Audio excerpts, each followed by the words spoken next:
नमस्कार। सरस्वती शिक्षा समिति पाली द्वारा संचालित ऑनलाइन शिक्षण सत्र 2020-21 में एक बार पुनः आपका हार्दिक स्वागत एवं अभिनंदन है। कक्षा अष्टमी, विषय हिंदी, अध्याय 7, क्या निराश हुआ जाए, भाग 1।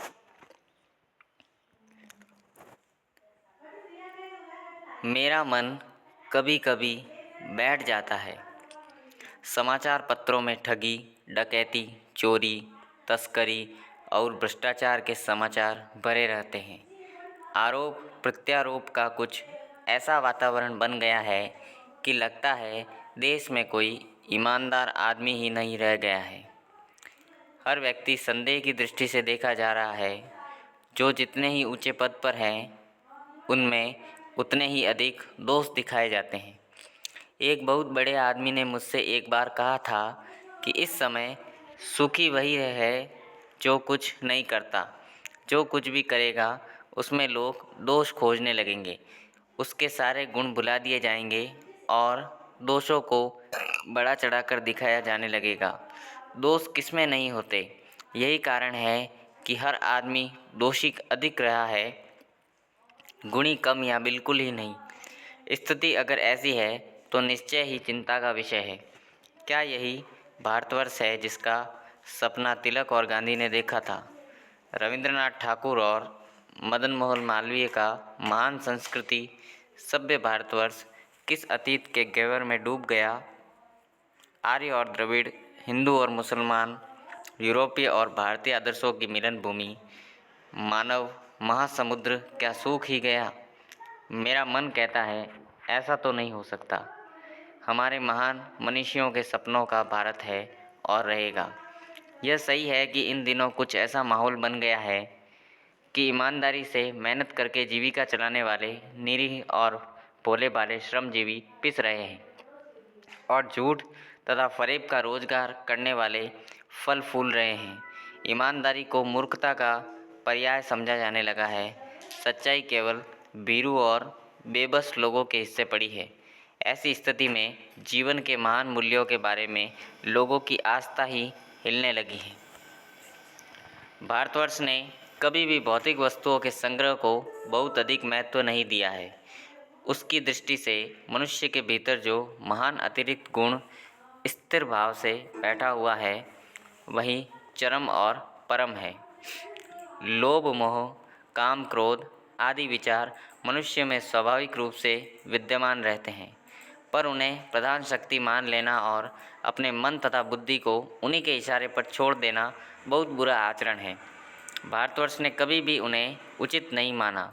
उन्हें सदा संयम के बंधन से बांधकर रखने का प्रयत्न किया है, परंतु भूख की उपेक्षा नहीं की जा सकती, बीमार के लिए दवा की उपेक्षा नहीं की जा सकती, गुमराह को ठीक रास्ते पर ले जाने के उपायों की उपेक्षा नहीं की जा सकती। हुआ यह है कि इस देश के कोटि कोटि दरिद्र जनों की हीन अवस्था को दूर करने के लिए ऐसे अनेक कायदे कानून बनाए गए हैं जो कृषि, उद्योग, वाणिज्य, शिक्षा और स्वास्थ्य की स्थिति को अधिक उन्नत और सुचारू बनाने के लक्ष्य से प्रेरित है। परंतु जिन लोगों को इन कार्यों में लगना है, उनका मन सब समय पवित्र नहीं होता।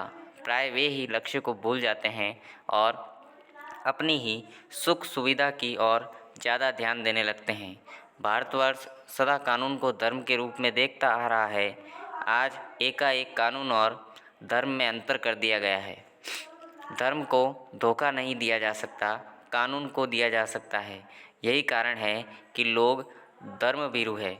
वे कानून की त्रुटियों से लाभ उठाने में संकोच नहीं करते।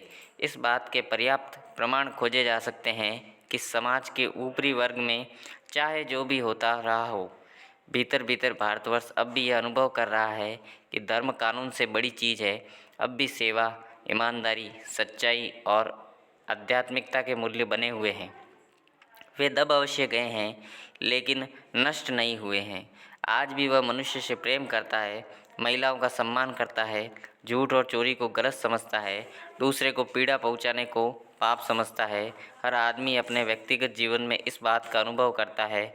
समाचार पत्रों में जो भ्रष्टाचार के प्रति इतना आक्रोश है, वह यही साबित करता है कि हम ऐसी चीज़ों को गलत समझते हैं और समाज में उन तत्वों की प्रतिष्ठा कम करना चाहते हैं जो गलत तरीके से धन या मान संग्रह करते हैं। दोषों का पर्दाफाश करना बुरी बात नहीं है। बुराई यह मालूम होती है कि किसी के आचरण के गलत पक्ष को उद्घाटित करके उसमें रस लिया जाता है और दोषोद्घाटन को एकमात्र कर्तव्य मान लिया जाता है। बुराई में रस लेना बुरी बात है। अच्छाई में उतना ही रस लेकर उजागर न करना और भी बुरी बात है। सैकड़ों घटनाएं ऐसी घटती है जिन्हें उजागर करने से लोग चित्त में अच्छाई के प्रति अच्छी भावना जगती है। एक बार रेलवे स्टेशन पर टिकट लेते हुए गलती से मैंने 10 के बजाय 100 रुपये का नोट दिया और मैं जल्दी जल्दी गाड़ी में आकर बैठ गया। थोड़ी देर में टिकट बाबू उन दिनों के सेकंड क्लास के डिब्बे में हर आदमी का चेहरा पहचानता हुआ उपस्थित हुआ। उसने मुझे पहचान लिया और बड़ी विनम्रता के साथ मेरे हाथ में 90 रुपये रख दिए और बोला, यह बहुत गलती हो गई थी, आपने भी नहीं देखा, मैंने भी नहीं देखा। उसके चेहरे पर विचित्र संतोष की गरिमा थी। मैं चकित रह गया। कक्षा कार्य कठिन शब्दार्थ। दोष कमी, गेवर गड्ढा, भीरू डरपोक, संग्रह इकट्ठा करना, प्रमाण सबूत। आज के गृह कार्य के प्रश्न। पहला, समाचार पत्रों में किस प्रकार के समाचार भरे रहते हैं। दूसरा, मनुष्य में स्वाभाविक रूप से कौन कौन से विचार रहते हैं। धन्यवाद।